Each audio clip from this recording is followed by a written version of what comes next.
இந்த மாவட்டத்தை பொறுத்த வரைக்கும் வேளாண்மை, அடுத்தது மீன்பிடி தொழில், பிறகு ரப்பர் தோட்டம், இந்த மூன்று தான் மையமாக வைத்து இந்த மக்கள் வாழ்ந்து கொண்டிருக்கின்றார்கள். வாழ்வாதாரமே இந்த மூன்று நிலையில்தான் அவர் வாழ்க்கை நடத்தி கொண்டிருக்கிறார்கள்.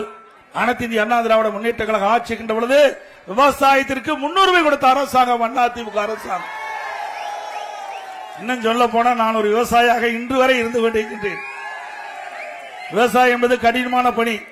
இரவென்று பகலென்று பாராமல் ரத்தத்தை வீரவியாக மண்ணிலே சிந்து உழைக்கின்ற விவசாயி, விவசாயி தொழிலாளி, நாட்டுக்கு உணவளிக்கின்றவர் விவசாயி.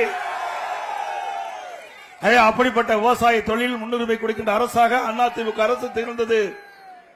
அடுத்து மீன்பிடி தொழில், அது சாதாரண தொழில் அல்ல.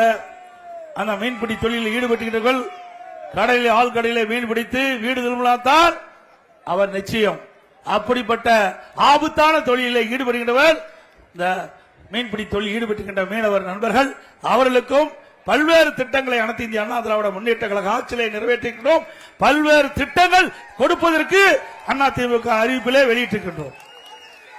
அதேபோல் ரப்பர், இந்த பகுதியில் ரப்பர் தோட்டம் அதிகமாக இருக்கின்றது. அதன் மூலமாக விவசாய பகுதி மக்கள் அதை பயிரிட்டு இன்றைக்கு அதிலே வாழ்வாதாரம் நடத்தி கொண்டிருக்கின்றார்கள். அந்த தொழிலும் சிறக்க அதிமுக ஆட்சி உரிய நடவடிக்கை எடுக்கப்படும் என்ற இந்த நேரத்தில் தெரிவிக்க விரும்புகின்றேன்.